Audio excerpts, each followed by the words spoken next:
नमस्कार दोस्तों, स्वागत है आप सभी का निमी टेक्निकल क्लासेस में। आपके इस प्रतियोगी परीक्षाओं के लिए कंटेंट से भरपूर एक अमेजिंग क्लास लेकर मैं आप सभी के बीच उपस्थित हो चुका हूं। तो आइए अपने इस क्लास की शुरुआत करते हैं, जिसमें आवेश एवं स्थिर वैद्युतिक से रिलेटेड टॉप 20 क्वेश्चंस हैं जो बार बार रिपीट किए जाते हैं पेपर में, है ना। कंपटीशन एग्जाम में जो बार बार पूछे जाते हैं उन प्रश्नों का आज हम बिल्कुल एनालाइज करने वाले हैं, उसका हम विस्तार पूर्वक उसका डिस्कशन करने वाले हैं। तो आइए सामना कीजिए प्रश्नों का। ये क्लास हमारी देखिए रोजाना YouTube पर सुबह 9 बजे चलती है, लेकिन किसी कारणवश ये क्लास में आज नहीं दे पाया, इसलिए इस टाइम पे 9 बजे के बाद ही मैं ये क्लास आपको दे रहा हूं। बट कोई ना, ये क्लास आपको आज प्रोवाइड हो जाएगी, कल फिर से सुबह 9 बजे ही ये क्लास चलेगी। प्रश्नों का सामना करने से पहले ध्यान दीजिएगा, ना केवल इस क्लास में प्रश्नों का हम पोस्टमार्टम करेंगे, बल्कि यानी कि जो इस क्लास में प्रश्नों का सॉल्यूशन कराएंगे उस सॉल्यूशन का आपको PDF भी मिलेगा। पहला क्वेश्चन देखिए आपके सामने है, और बिल्कुल इस प्रकार के क्वेश्चन है ना, जब ऐसे क्वेश्चन आपके सामने आते हैं और जब इन क्वेश्चनों को आप हल नहीं किए रहते हैं तो आपको ऐसा लगता है कि ये क्वेश्चन बहुत ही टफ है ना। लेकिन ध्यान दीजिएगा, टफ क्वेश्चन नहीं होता है, तैयारी में हमारी थोड़ी सी कमजोरी होती है, वीकनेस होती है, इसलिए क्वेश्चन हमें टफ लगते हैं। पहला क्वेश्चन क्या कह रहा है आपसे? पहला क्वेश्चन बोल रहा है कि नेशनल क्लासिफिकेशन ऑफ ऑक्यूपेशंस यानी कि NCO के अनुसार ITI का 2 साल का इलेक्ट्रीशियन ट्रेड का कोर्स इलेक्ट्रीशियन तथा इलेक्ट्रीशियन के पाठ्यक्रम को पूरा करता है। यानी कि इनका कहने का मतलब है जो NCO होता है ना, ये क्या है, ये जो NCO है इसके अनुसार देखिए इलेक्ट्रीशियन जो ट्रेड होता है ना, ये 2 टाइप्स के होते हैं, एक होता है जनरल इलेक्ट्रीशियन और दूसरा होता है फिटर इलेक्ट्रीशियन। तो जनरल इलेक्ट्रीशियन और फिटर इलेक्ट्रीशियन का जो सिलेबस होता है, कौन सी पार्ट की बात हम कर रहे हैं, जो इसका सिलेबस होता है उस सिलेबस को पूरा कौन करता है? NCO करता है ना। तो इलेक्ट्रीशियन ट्रेड का सिलेबस कौन पूरा करता है? वो करता है आपका NCO, national classification of occupations, है ना। तो बेसिकली कहने का मतलब है इलेक्ट्रीशियन 2 टाइप्स के होते हैं, वो कौन कौन से हैं? पहला आपका जनरल इलेक्ट्रीशियन, दूसरा होता है फिटर इलेक्ट्रीशियन। ये क्वेश्चन देखिए आपकी लाइफ में फर्स्ट टाइम आपकी आंखों से गुजर रहा है ना। तो इस क्वेश्चन को ना आप बिल्कुल नोटबुक में अपने नोट्स डाल के नोट करिएगा, है ना। ये क्वेश्चन फर्स्ट टाइम आपके सामने आई हुई है, देखिएगा। नेक्स्ट क्वेश्चन है, नेक्स्ट क्वेश्चन आपके लिए क्या है कि एक शिक्षित इलेक्ट्रीशियन वह है जो बिजली का काम हमेशा किस रूल को मानते हुए करता है। बहुत ही शानदार क्वेश्चन है। जापानी इलेक्ट्रिसिटी, आप मेरे को एक बात बताना कि हम तो इंडियन लोग हैं, हम भारतीय लोग हैं, तो हर देश का अपना एक प्रॉपर इलेक्ट्रिसिटी एक्ट होता है, इलेक्ट्रिसिटी रूल होता है। तो हर देश जिस प्रकार से अपना इलेक्ट्रिसिटी रूल्स को फॉलो करता है उस प्रकार से हम भारतीय भी अपने इलेक्ट्रिसिटी रूल को फॉलो करेंगे। तो हम अपने इस इलेक्ट्रीशियन यानी कि अपने देश के टेक्नोलॉजी को पढ़ रहे हैं, तो फिर अपने देश के इलेक्ट्रिसिटी रूल को मानेंगे। तो ये क्वेश्चन इस हिसाब से देखा जाए ना तो बहुत आसान हो जाता है। ऑप्शन नंबर C सही हो जाएगा कि इंडियन इलेक्ट्रिसिटी रूल, भारतीय जो इलेक्ट्रिसिटी रूल है ना, इसी के अनुसार हम क्या करते हैं, बिजली का काम करते हैं, है ना। तो ये भी क्वेश्चन देखिए आपके लिए बड़ा इंपॉर्टेंट सा क्वेश्चन है। जो भी क्वेश्चन इंपॉर्टेंट होगा मैं उसको क्या करूंगा, उसको उसके ऊपर स्टार लगाने वाला हूं, है ना। देखिए ऐसे क्वेश्चन ना अक्सर आपके इंटरव्यू में पूछने का चांस जो है ना वो बहुत ज़्यादा होता है, और आपके एग्जाम में आने का चांस तो रहता ही रहता है, ठीक है। नेक्स्ट है कि बिजली का झटका लगे बेहोश व्यक्ति के साथ क्या करना चाहिए, है ना। ये एक कॉमन सेंस वाली क्वेश्चन है। शराब पिलाना चाहिए, शुद्ध पानी पिलाना चाहिए, या गर्म दूध पिलाना चाहिए, या फिर कुछ भी नहीं पिलाना चाहिए। सिंपल सी बात है मेरे भाई कि अगर किसी भी व्यक्ति को बेहोशी आ चुकी है ना, यानी कि अनकॉन्शियस पर्सन है, बेहोश कोई व्यक्ति है, तो उसको चाहे बेहोशी किसी लाइट की वजह से आई हो, बेहोशी चाहे किसी एक्सीडेंट की वजह से आई हो, या फिर गिरने की वजह से आई हो, उसको बेहोशी के दरमियान कभी भी कुछ भी नहीं पिलाना चाहिए। तो फिर क्या करना चाहिए? बेहोशी के दरमियान उसको ट्रीटमेंट की आवश्यकता होती है, ना ही शराब पिलाने की, और ना ही दूध पिलाने की, ना ही गर्म दूध पिलाने की। तो आंसर क्या होगा? कुछ भी नहीं पिलाना चाहिए, है ना। आप क्या पढ़ रहे हैं? स्वास्थ्य सुरक्षा, है ना। तो स्वास्थ्य और सुरक्षा दोनों से रिलेटेड इसमें इस क्लास में क्वेश्चन आपको देखने को मिलेंगे। ठीक है भाई। नेक्स्ट है कि बिजली का झटका लगे व्यक्ति को बिजली के संपर्क से दूर करने के लिए निम्नलिखित में से कौन सा कदम उठाना चाहिए, कौन सा कदम जो है वो उठाना चाहिए।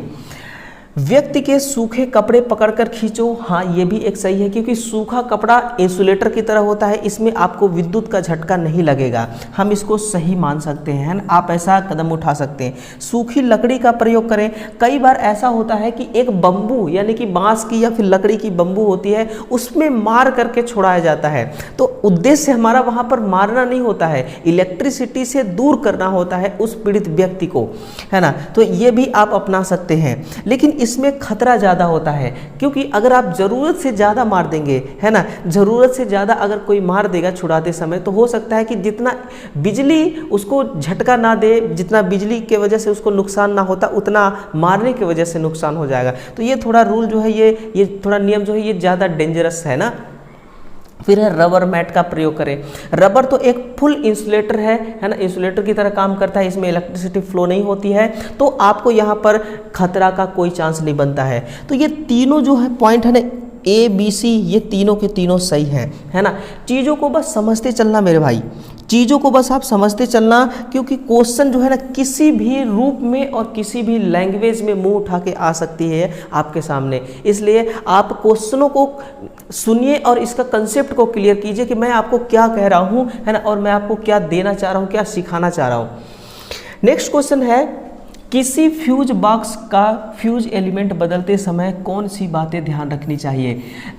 आप भूलिए मत कि आप चाहे इसरो में जाइए, चाहे आप BSPSCL में जाइए, चाहे आप किसी भी ITI करके किसी भी सेक्टर में नौकरी करिए, जॉब करिए, आपको एक मेंटेनेंस के तौर पर वहाँ पर ड्यूटी मिलेगी। और जब मेंटेनेंस के तौर पर ड्यूटी मिलेगी तो आपका ड्यूटी यही रहेगा, मीटर की रीडिंग लेना, है ना, फ्यूज एलिमेंट चेक करना, बदलते रहना, ट्रांसफार्मर की डेली रीडिंग लेते रहना, ट्रांसफार्मर की मेंटेनेंस डेली वाली करना, वीक वाली करना और मंथ वाली करना, यही सारे काम होते हैं। तो उनमें से एक है कि फ्यूज बॉक्स का फ्यूज एलिमेंट आपको चेंज करना है, उड़ गया है तो आपको क्या करना होगा। किसी भी धातु का हो, है ना, उसको आपको लगा देना चाहिए नहीं। अगर इसके जगह पे आप लोहे का धातु लगा देंगे ना, तो लोहे धातु का मटेरियल लगा देंगे फ्यूज में, तो वो कभी उड़ेगा ही नहीं। स्टील के लगा देंगे तो कभी उड़ेगा ही नहीं, है ना। सही रेटिंग का हो, बिल्कुल सही बात है। मान लीजिए कि ये आपकी एक सर्किट है ना, ये एक क्या है, सर्किट है, यहाँ पर ये लैंप है ना, इसको हमने क्या कर रखा है, इसको हमने 230 वोल्ट AC सप्लाई से कनेक्ट कर रखा है। इसमें करंट कितना चलता है, मान लीजिए कि आप यूँ समझिए कि इसमें करंट जो चलती है वो चलती है 5 एम्पियर की, है ना। जब सर्किट शॉर्ट होगी तो इसमें 1.5 गुना करंट चलेगी, कितना चलेगी, 7.5 एम्पियर। तो आपको फ्यूज जो लगाना है यहाँ पर जो फ्यूज आपको लगाना है ना, वो कितने एम्पियर का लगाना है, 7.5 एम्पियर का। यानी कि 7.5 एम्पियर क्या है, ये इसका एक सही रेटिंग है। तो इस प्रकार से सही रेटिंग का चुनाव करके आपको फ्यूज बॉक्स में जो फ्यूज उड़ा है वो फ्यूज लगाना होगा, है ना। तांबे का तार हो, ये कोई ज़रूरी नहीं है कि तांबे का तार तो ठीक है, लेकिन तांबे का तार पतला भी हो सकता है, मोटा भी हो सकता है। तो तांबे का तार मेरे भाई आप लगाएं, ये काफ़ी नहीं है। और स्टील का तार का तो मैंने पहले ही बता दिया, तो ऑप्शन नंबर बी ही आपका क्या हो जाएगा, सही होगा, है ना। चलिए देखिए, आपके लिए ये क्वेश्चन जो है हिंदी और इंग्लिश दोनों लैंग्वेज में मैंने आपको अवेलेबल कराया है। जिसको हिंदी में समझ में आती है वो हिंदी में समझे, इंग्लिश में समझ में आती है वो इंग्लिश में समझे। तो किसी भी प्रकार की कोई दिक्कत नहीं होने वाली है। क्लास को बिल्कुल आनंद के साथ देखिएगा, आनंद के साथ इसको दूसरे विद्यार्थियों तक पहुँचाइएगा, है ना। और कंटेंट अच्छा लगे तो थम्स अप करके ही जाइएगा इस क्लास को। नेक्स्ट है कि वह कम से कम कौन सी वोल्टेज का मान है जिससे व्यक्ति को झटका महसूस होने लगता है। याद रखिएगा, यहाँ पर सिर्फ आपको झटका महसूस देने की बात कही गई है ना। झटका क्या देने की बात कही गई है, महसूस, यानी कि फीलिंग करने की बात कही गई है। क्या, किस पर बात कही गई है, आप फीलिंग कब करते हैं, है ना, जब आपको क्या होता है, जब आपको ट्रू लव हो जाता है या फिर लव हो जाता है ना, उस कंडीशन में भी फील होता है। और उसके अलावा ना एक और फीलिंग आती है जिसको कहते हैं इलेक्ट्रिक शॉक। तो वोल्टेज का मान आपको बताना है, तो वो वोल्टेज का मान होता है मेरे भाई 30 वोल्ट से लेकर के 50 वोल्ट तक, है ना। अगर 50 वोल्ट तक कहीं पर भी एसी वोल्टेज है, डीसी वोल्टेज है मेरे भाई, तो उसको आप कभी भी आपको टच नहीं करना है, झटका आपको लग सकता है। लेकिन झटके का सिर्फ महसूस दिलाएगा 50 वोल्ट, तो आंसर आपका ऑप्शन नंबर ए होगा। अगर आपको इससे ज़्यादा वोल्टेज पे आप टच करेंगे, है ना, या फिर उसके संपर्क में आएंगे, तो सिर्फ महसूस नहीं, आपको एक डेंजरस शॉक लगेगा, एक खतरनाक झटका लग सकता है ना। सिर्फ फीलिंग ही नहीं, वो आपको एक मजेदार झटका देगा, यानी कि मसल्स जो है वो सिकुड़ सकते हैं, मसल्स जो है वो फट सकती हैं, है ना, व्यक्ति का मौत हो सकता है, व्यक्ति बेहोश भी हो सकता है। तो आपको 50 वोल्ट तक भी अगर वोल्टेज का मान है तो टच नहीं करना है, अगर इससे ज़्यादा है तो वैसा भी नहीं करना। यदि आप मेन स्विच से दूर काम कर रहे हो, है ना, समझिएगा क्वेश्चन को, यदि आप मेन स्विच से दूर काम कर रहे हो तो आपको कौन सी सावधानी प्रयोग करनी चाहिए, है ना। कहने का मतलब क्या है कि स्विच को अर्थिंग से जोड़ देना चाहिए, या मेन स्विच चालू करके उस पर एक प्लेट लगा देनी चाहिए। भैया ये जो ऑप्शन है ना, ये फालतू का ऑप्शन है। मेन स्विच बंद करके उस पर एक प्लेट लगा देना चाहिए, ये सही बात कह रहा है। यानी कि मान लीजिए ये एक क्या है, MCCB है ना, ये क्या है, एक MCCB है जिस पर इनकमिंग कितना है, 415 वोल्ट AC यहाँ पर क्या है, इनकमिंग आ रही है। यहाँ से मैंने 3 सर्किट निकाल दिया है ना, सर्किट नंबर फर्स्ट, और ये है एक सर्किट नंबर सेकेंड, और यहाँ पर एक है सर्किट नंबर थर्ड। आपको क्या करना है, इन तीनों सर्किटों में काम करना है, सर्किट फर्स्ट सेकेंड थर्ड तीनों में काम करना है। तो आपको क्या करना पड़ेगा, इस MCCB को क्या करना है, ऑफ करना है ना। ना सिर्फ ऑफ करना है बल्कि आपको इस पर एक नेम प्लेट भी लगा देना है ना। कार्य प्रगति पर है, कृपया MCCB को ऑन ना करें, कृपया सप्लाई को ऑन ना करें, इस प्रकार का आपको यहाँ पर एक प्लेट भी लगा देना है ना।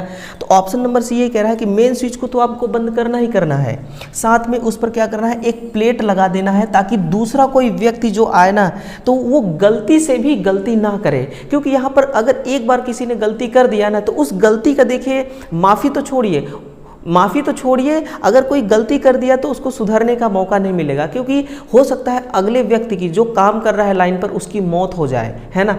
तो फिर यहाँ पर गलती से भी गलती ना हो, क्योंकि लाइट का काम है, इसलिए नेम प्लेट लगाना बहुत ज़्यादा आवश्यक है। ठीक है मेरे भाई, तो आप भी देखिए ये गलतियां कभी मत करिएगा, है ना, आप भी ये गलतियां कभी मत करिए। हो सकता है कि अगर आपके पास एक्स्ट्रा हेल्पर है, हेल्प करने वाला, तो आप यहाँ पर उसको बिठा सकते हैं, आप यहाँ पर उसको देखभाल करने के लिए कह सकते हैं कि भैया देखते रहना, यहाँ पर काम चल रही है, ठीक है ना। सावधानी तो बरतना है भाई, है ना, क्या करना है, सेफ्टी एंड हेल्थ है, तो सावधानी चाहिए, तो सावधानी आपको बरतना पड़ेगा। क्वेश्चन नंबर 8 है कि सीढ़ी का प्रयोग करते समय कौन सी सावधानी रखनी चाहिए, है ना। तो आपको प्रिकॉशन क्या क्या देना चाहिए, सीढ़ी किसी सहायक द्वारा पकड़नी चाहिए, सही बात है। सीढ़ी एक हेल्पर के द्वारा आपको पकड़वाना चाहिए। हो सकता है सीढ़ी जो लैडर है वो स्लिप कर जाए, गिर जाए, आपका हाथ टूट जाए, किसी का पैर टूट जाए, है ना, चोट लग जाए, तो ऐसा नहीं करना है। सुरक्षा और सावधानी का ध्यान बहुत अच्छे से रखना है। मार्बल, चिप्स या फर्श के ऊपर मैट या बोरी फेंक कर लगाना चाहिए, सही बात है।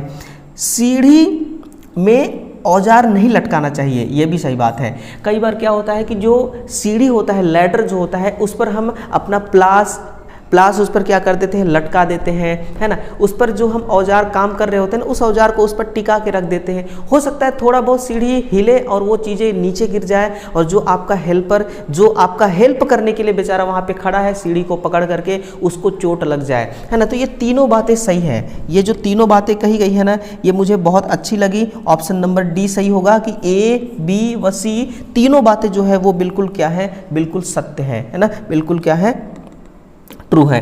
नेक्स्ट देखिएगा क्वेश्चन नंबर देखिए 9 क्या कह रहा है कि हमेशा किस निशान विद्युत एसेसरीज का ही प्रयोग करना चाहिए। ब्रिटेन इलेक्ट्रिसिटी, यानी कि देखिए ये वही क्वेश्चन है ना, थोड़ा सा इसका रंग रूप चेंज है। ऑप्शन नंबर बी होगा कि इंडियन इलेक्ट्रिसिटी रूल जो है, इंडियन इलेक्ट्रिसिटी जो निशान है ना, इसी प्रकार के विद्युत एसेसरीज का हमें क्या करना चाहिए, इस्तेमाल में लेना चाहिए।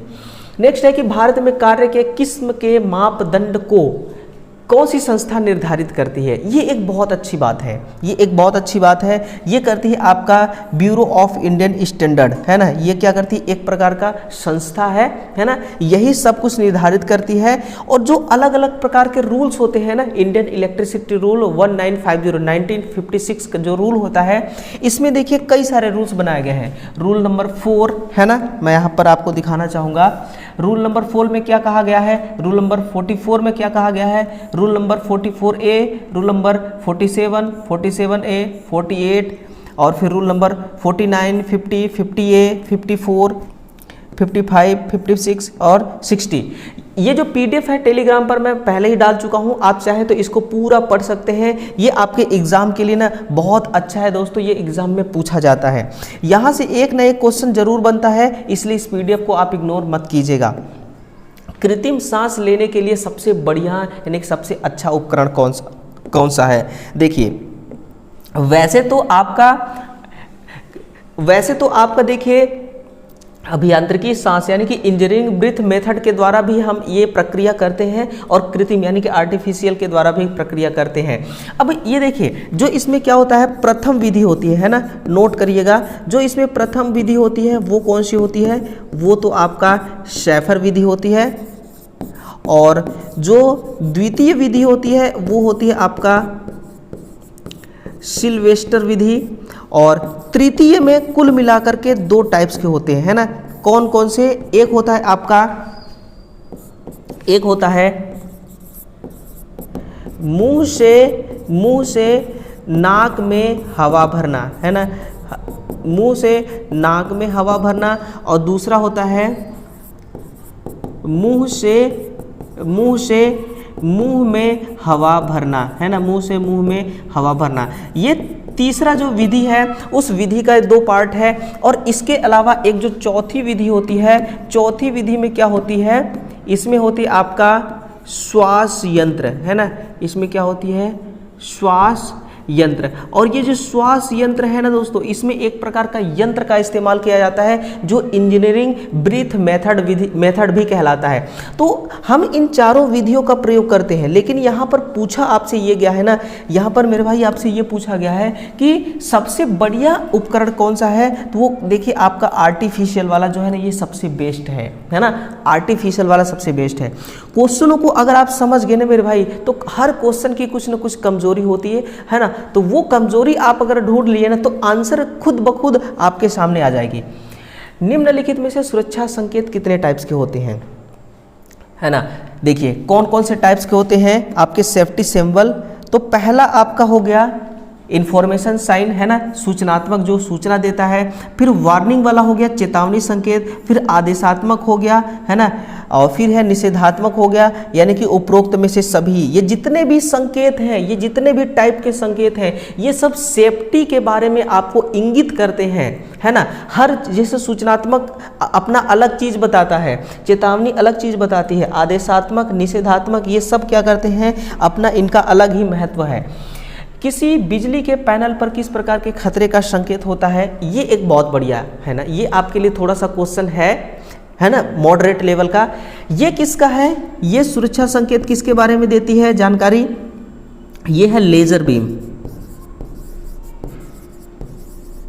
लेजर बीम रेडिएशन, है ना। ये है लेजर बीम रेडिएशन। ये है इंफॉर्मेशन के बारे में देती है जानकारी, इंफॉर्मेशन साइन। और ये जो है आपका टॉक्सिक डेंजर, है ना, टॉक्सिक डेंजर के बारे में बताती है। ये आपका बताती है risk of danger, risk of danger. यानी कि आंसर इसका कौन सा सही होगा ये आपको बताना है। तो ऑप्शन नंबर बी इसका सही होगा कि पैनल पर इसी प्रकार का आपको चित्र देखने को मिलेगा। और ये कहां पर आपको देखने को मिलेगा? 3 फेज की सप्लाई में, सिंगल फेज की सप्लाई में नहीं देखने को मिलेगा, है ना। सामान्य खतरे, रिस्क ऑफ डेंजर, ये वाली आपको देखने को मिलेगी साइन। ये चित्र जो है आपको ये बता रहा है कि भैया अगर किसी ने भी गलती से भी हाई वोल्टेज को टच कर दिया ना, तो उसकी हालत इसके जैसे हो जाएगी, है ना। इसलिए आपको बहुत ही ध्यानपूर्वक लाइट का काम करना है, क्योंकि आपका देखिए आपका ये जब तक आप जॉब करेंगे ना तब तक आपको खतरों से खेलना है ना, खतरों के खिलाड़ी हैं आप, तो फिर आपको खतरों से खेलने की आदत डालना चाहिए और खतरों से खेलना भी आपको क्या है, सहूलियत से है ना। तो आप क्या कहलाएंगे, खतरों के खिलाड़ी कहलाएंगे। नेक्स्ट है कि फर्स्ट एड बॉक्स में घाव भरने की कौन सी ट्यूब रखी जाती है, तो ये मेरे भाई बीटाडीन रखी जाती है। ये एक प्रकार का क्या है, ये एक प्रकार का जो है ये एंटीसेप्टिक क्रीम है ना, ये क्या है, एंटीसेप्टिक क्रीम होती है जो क्या करती है, जो कि दोस्तों रोकथाम करती है किसके बारे में, जैसे कि कोई घाव हो गया है ना, कटर से आपने कट गया, स्क्रू ड्राइवर लग गया, प्लास पेचकस लग गया, तो वो धीरे धीरे क्या हो जाता है, घाव हो जाता है। तो छोटे मोटे घावों को भरने के लिए हम बीटाडीन का प्रयोग करते हैं। एंटीसेप्टिक एक प्रकार का एक क्रीम होता है ना, जो जीवाणु, जो कीटाणु होते हैं ना, वो क्या करते हैं, घावों में धीरे धीरे फैलते हैं, उसकी ये क्या करता है, रोकथाम करता है। तो बीटाडीन सबसे उपयुक्त होता है, सबसे अच्छा क्रीम होता है, इसको लगाना चाहिए। और जो भी आपका छोटे मोटे घाव होते हैं ना, उस घाव को इग्नोर आपको नहीं करना है। ऐसा नहीं कि छोटा घाव मेरा कुछ नहीं बिगाड़ सकता, अरे भैया छोटे से ही वो नासूर बनता है ना। चिन्ह का मिलान करिए, है ना, मैच द सिंबल्स, चिन्ह का मिलान कीजिए। ये किसका है, ए नंबर, ये है आपका रिस्क ऑफ डेंजर, नहीं रिस्क ऑफ डेंजर तो नहीं है, रिस्क ऑफ फायर है, हाँ ये है रिस्क ऑफ फायर। फिर है रिस्क ऑफ इलेक्ट्रिक शॉक, हाँ ये भी सही है। फिर रिस्क ऑफ डेंजर, ये ऑप्शन नंबर बी आपका सही होगा। कौन सा सही है, ऑप्शन नंबर बी। अगर इसमें से आपको एक भी आ रहा है ना, तो भी आप मिलान कर सकते हैं। अगर दो आ रहा है, एक नहीं भी आ रहा है, तो भी आप बहुत अच्छे तरह से इसका आंसर जो है वो सही कर सकते हैं। तो risk of fire, risk of electric shock और रिस्क ऑफ डेंजर, ये तीनों किसके हैं, इसी के साइन हैं। अगला है कि चिन्ह का मिलान करिए। फिर वही क्वेश्चन देखिए घूम फिर के आ चुका है, risk of symbol, sorry match of symbol. ये पैदल चल रहा है, यानी कि किसका है ये, वियर हियरिंग नहीं, यह आपका पेडेस्ट्रियंस प्रोहिबिशन है ना। वियर फुट प्रोटेक्शन बिल्कुल सही है। वियर फुट प्रोटेक्शन इसका मतलब है जैसे कि आप देखते होंगे कि ये क्या है, ये है सड़क है ना, ये है सड़क, ये क्या है, ये एक सड़क है ना। अब सड़क के किनारे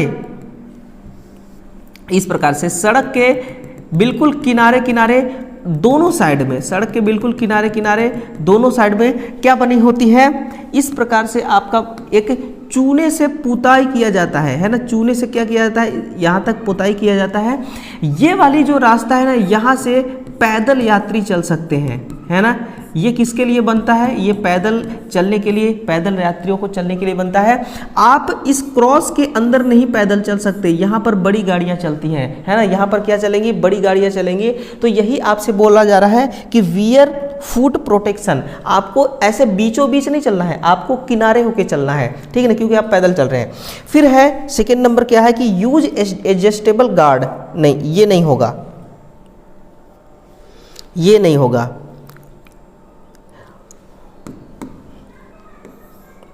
वियर हियरिंग, ये भी नहीं है। Wear food protection, use adjustable guard, ये भी नहीं होगा।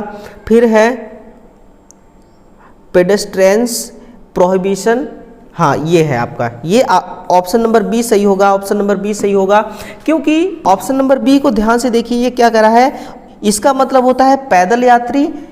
और वियर हियरिंग का मतलब ये है कि अगर आप किसी ऐसे क्षेत्र में काम कर रहे हैं जहां पर बहुत ज़्यादा शोर शराबा हो रहा है, तो फिर आपको कानों को सुरक्षा देने के लिए कुछ ना कुछ तो पहनना चाहिए ना, तो वो चीज़ है। और ऑप्शन नंबर सी है जो, ये है आपका यूज एडजस्टेबल गार्ड है सुरक्षा के लिए। फिर है फूड प्रोटेक्शन, यानी कि पैर में कोई कुछ चुभ ना जाए, जैसे कि छोटे छोटे कील जो होते हैं ना, अक्सर आप देखे होंगे कि प्लांट के अंदर छोटे छोटे कील, लोहे के छोटे छोटे कील जो होते हैं वो बिखरे पड़े होते हैं, नट बोल्ट टूटे हुए होते हैं, टूट करके नीचे बिखरे पड़े होते हैं, वो सारी चीज़ें जो है ना। और इसके अलावा भी बहुत सारी सुरक्षा करता है, यानी कि पैर का सुरक्षा आपका यही कर सकता है ना, ये सेफ्टी शूज ही कर सकता है, इसलिए सेफ्टी शूज पहनना बहुत ज़्यादा जरूरी है। नेक्स्ट है 17 नंबर की सूचनात्मक संकेत में पृष्ठभूमि का रंग कैसा होता है। सूचनात्मक भूमि में पृष्ठ का रंग भूमि कैसा होता है, तो इसका रंग जो होता है ना, इसी बोर्ड के कलर का होता है, ग्रीन कलर का होता है। कैसा होता है, ग्रीन कलर का इसका सूचनात्मक संकेत होता है। और आकार अगर पूछे अगर आपसे पूछे कि इसका आकार कैसा होता है तो वर्ग के आकार, कैसा होता है, वर्गाकार होता है। और इसमें पृष्ठभूमि में मैंने बताई दिया आपको कि ग्रीन कलर का इसका क्या होता है, पृष्ठभूमि होता है। ये जो क्वेश्चन है ना, ये हर एग्जाम में आपको देखने को मिलेगा, एक ने दो क्वेश्चन हर एग्जाम में आपको देखने को मिलेगा, आप इससे जो है बच नहीं सकते हैं। मनाही वाले संकेत की आकृति कैसी होती है, तो मनाही वाले संकेत की आकृति देखिए होती है, मैं सब कुछ बताऊंगा। इसकी जो आकृति होती है ना, ये होती है गोलाकार। ये कैसी होगी, ये होगी गोलाकार। फिर इसके अलावा देखिए इसका जो चिन्ह होता है, चिन्ह यानी कि सिंबल, ये काले रंग का होता है। कैसा होगा, काले रंग का इसमें चिन्ह होता है। और इसका पृष्ठभूमि, पृष्ठभूमि भी तो पूछा जा सकता है, पृष्ठभूमि सफ़ेद रंग का होता है ना, सफ़ेद के अंदर जो काला होता है वो अच्छे से दिखाई देता है, इसीलिए सफ़ेद बैकग्राउंड के ऊपर काले रंग का सिंबल बनाया जाता है, गोला आकार की आकृति होती है। और इसका जो बॉर्डर होता है, इसका जो बॉर्डर होता है वो होता है लाल रंग की। कैसा होता है वो, लाल रंग की, है ना, लाल कलर का। तो क्या पूछा जाए, इसकी आकृति कैसी होती है, तो आकृति तो देखिए इसका गोलाकार होता है ना। अंडा आकार मत करिएगा, अंडा कभी गोला का जैसा नहीं होता है, अंडा गोले के जैसा नहीं होता है, अंडा अलग चीज है, हल्का ये कैसा होता है, हल्का ये लंबा होता है। आदेशात्मक संकेत में चिन्हों का रंग कैसा होता है, तो इसमें जो चिन्ह होते हैं देखिए ये सफ़ेद रंग के इसमें चिन्ह होते हैं। और पृष्ठभूमि अगर पूछे तो नीले रंग का पृष्ठभूमि होता है, ध्यान रखिएगा। नेक्स्ट क्वेश्चन है, देखिए ये मानक से रिलेटेड क्वेश्चन है कि BIS मानक द्वारा उपभोक्ताओं को कौन सा लाभ प्राप्त होता है, शोषण तथा धोखे से सुरक्षा प्राप्त होती है। हाँ, अगर मान लीजिए कि अपने भारत देश में, अपने इंडिया में किसी भी चीज़ का कोई मानक नहीं होता, तो मान लीजिए अगर हम कटर खरीदने जाते या फिर कोई प्लायर खरीदने जाते तो हमें कोई भी आसानी से मूर्ख बना सकता है ना, हमें हमारा शोषण कर सकता, पैसों का शोषण होता है ना। जो चीज़ें 10 रुपये की आती है उसको 50 रुपये का भी वो दे सकता है, क्योंकि कोई उसका स्टैंडर्ड नहीं होता, तो तब ऐसा होता, तो उस कंडीशन में ऐसा होता। तो धोखे से हमें क्या करता है, ये सुरक्षा देता है। इससे एक स्वतंत्र तकनीकी राष्ट्रीय संगठन से अनुरूपता प्राप्त होती है। ये भी सही बात है कि भाई हमारा ये चीज़ है जो बिल्कुल स्टैंडर्डाइजेशन है, ये जो कंपनी ने इस प्रोडक्ट को बनाया है वो भी बिल्कुल जो हमारे रूल्स हैं उसको फॉलो करते हुए इस चीज़ को बनाया है। उपभोक्ता असमंजस में रहता है नहीं, अगर किसी भी प्रोडक्ट का BIS मार्क, किसी भी प्रोडक्ट में BIS मार्क लगा हुआ है, वो बिल्कुल ये चीज़ को अप्रूवल उसको मिला हुआ है कि ये बिल्कुल स्टैंडर्ड है, तो फिर उपभोक्ता असमंजस में नहीं रह सकता, कंफ्यूज में कभी नहीं हो सकता, कंफ्यूजन नहीं हो सकता। तो A और B जो है ना ये सही बातें हैं, ऑप्शन नंबर A है और जो B है ये बिल्कुल क्या है, सही बातें हैं। लीजिए इस क्लास में टोटल 20 क्वेश्चन थे और 20 क्वेश्चन आपके नोटबुक तक पहुंच चुके हैं, है ना। हर क्वेश्चन देखिए अपने आप में एक बहुत ही अच्छा लेवल का था, न ही बहुत ज़्यादा इजी आप कह सकते हैं और न ही बहुत ज़्यादा इसको टफ कह सकते हैं। बहुत मस्त लेवल का क्वेश्चन था, बस आपको ये दिमाग का खेल वाला क्वेश्चन था, है ना। आपको इसमें कोई भी ऐसा क्वेश्चन नहीं आपके सामने आया जिसको आपको रटने की आवश्यकता है, जिसमें आपको याद करने की आवश्यकता है ना। हाँ, अगर आपको याद करना है तो आप इस क्वेश्चन को याद कर सकते हैं। ये जो मैंने आपके सामने एक PDF लाया था, है ना, कहाँ गया वो, ये इस PDF को चाहे तो आप इस PDF को ध्यान से पढ़ सकते हैं, इसमें सारे रूल्स दिए गए हैं, है ना। तो चलिए दोस्तों, वीडियो को ज़रूर शेयर करिएगा, है ना, वीडियो को आप शेयर ज़रूर करिएगा और इस क्लास को दूसरे विद्यार्थियों तक पहुंचाइए। कल सुबह से देखिए कल सुबह 9 बजे से फिर से हम रेगुलर तौर पर क्लास शुरू करने वाले हैं और कल जो हम क्लास लेकर आएंगे वो आपके टूल्स से रिलेटेड क्वेश्चंस होंगे और लगातार हम आपके लिए 9 बजे क्लास लेकर आते रहेंगे, है ना। तो चैनल को सब्सक्राइब जरूर करिएगा इस प्रकार की अमेजिंग और इंटरेस्टिंग क्लास देखने के लिए। चलिए दोस्तों, वीडियो को शेयर करिएगा, है ना, और साथ ही साथ आपको इस वीडियो को प्यार और स्नेह भी देना है। मिलते हैं कल सुबह एक नए अंदाज में, तब तक के लिए दिल से आप सभी का बहुत बहुत धन्यवाद।